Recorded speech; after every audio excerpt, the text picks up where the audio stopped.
ನಮಸ್ಕಾರ. ನಮ್ಮ ಹೆಸರು ರತ್ನ ಅಂತ ಹೇಳ್ಬಿಟ್ಟು BBMP ಪೌರ ಕಾರ್ಮಿಕರ ಸಂಘದಿಂದ ಮಾತಾಡ್ತಾ ಇರೋದು. ಈ ಥರ ಪೌರ ಕಾರ್ಮಿಕರ ಮೇಲೆ ಈ ಥರ ಹಲ್ಲೆ ಮಾಡಿದಾರಲ್ಲ, ನಾವು ಒಂದು ದಲಿತರಾಗಿರ್ಬೋದು, ಜಾತಿ ಮಾತಿಗೆ ಮುಂಚೆ ಜಾತಿ ದೌರ್ಜನ್ಯ ಇಟ್ಕೊಂಡು ನಮ್ಮ ಮೇಲೆ ಹಲ್ಲೆ ಮಾಡೋಕ್ಕೆ ನೋಡ್ತಾರೆ. BBMP ಅವ್ರಿಗೆ ಏನಾದ್ರೂ ಒಂದು ಈ BBMP ರೆಸ್ಪಾನ್ಸಿವ್ ತೊಗೊತಾ ಇಲ್ವಲ್ಲ. ಅದರಲ್ಲಿ BBMPಯಲ್ಲಿ ಹೊರಗಡೆ ಇರೋ ಯಾರೇ ಒಂದು ದೊಡ್ಡ ಕಮಿಷನರ್ ಆಗಿರ್ಬೋದು, ಆಫೀಸರ್ಸ್ಗೆ ಈ ಥರ ಅವ್ರಿಗೆ ಒಂದು ಪ್ರಾಬ್ಲಮ್ ಆಗಿದ್ರೆ ಅಂತ ಇಮಿಡಿಯೇಟಾಗಿ ಆ್ಯಕ್ಷನ್ ತೊಗೊತಾರಲ್ಲ. ಪೌರ ಕಾರ್ಮಿಕರ ಮೇಲೆ ಒಂದು ಹೆಣ್ಣು ಮಕ್ಕಳಂತ ನೋಡ್ದಿರ 5 ಜನ ಹೆಣ್ಣು ಮಕ್ಕಳ ಮೇಲೆ ಅವರು ದೇಹದ ಮೇಲೆ ಅಂಗಾಂಗಗಳ ಮೇಲೆ ಎಲ್ಲ ಹೊಡೆದಿದ್ದಾರಲ್ವ, ಇವ್ರ ಮೇಲೆ ಯಾಕೆ ಆಕ್ಷನ್ ತಗೊತಾ ಇಲ್ಲ? ನಾವು ಏನು ತಪ್ಪು ಮಾಡಿದ್ದೀವಿ ಅಂತ ದಲಿತರಾಗಿ ನಾವಂತ ಹೇಳಿದ್ದೀವ? ನಾವು ಸಮಾನತೆಯಲ್ಲಿ ನಾವು ಒಂದು ಮನುಷ್ಯರಾಗೆ ಇಲ್ಲಿ ಮಾಡ್ತಾ ಇದ್ದೀವಿ. ನಾವು ಒಂದು ಹೆಂಗಸ್ರೆ, ನಾವು ಮಹಿಳೆಯರೇ.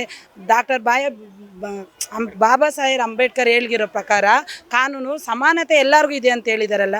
ನಮಗೆ ಎಲ್ಲಿ ಪೌರ ಕಾರ್ಮಿಕರಿಗೆ ಸಮಾನತೆ ಸಿಗ್ದಿದೆ? ಇನ್ನೂ ನಾವು ಎಷ್ಟು ವರ್ಷಗಳಿಂದ ಹಲವಾರು BBMPಯಲ್ಲಿ ಹೋರಾಟಗಳು ಮಾಡ್ತಾನೇ ಇದ್ದೀವಿ. ಆದರೂ ಸಮೇತವಾಗಿ ಈ ಹೆಣ್ಮಕ್ಳಿಗೆ ಇನ್ನೂ ಏನು ಸೌಲಭ್ಯ ಸಿಗಬೇಕು ಅದು ಯಾವುದೂ ಸಿಗ್ತಾ ಇಲ್ಲ. ಹೆಣ್ಮಕ್ಳಿಗೆ ಸುರಕ್ಷತೆ ಸಿಗ್ತಾ ಇಲ್ಲ, ಮರ್ಯಾದೆ ಸಿಗ್ತಾ ಇಲ್ಲ, ಘನತೆ ಗೌರವ ಏನೊಂದು ಸಿಗ್ತಾ ಇಲ್ಲ.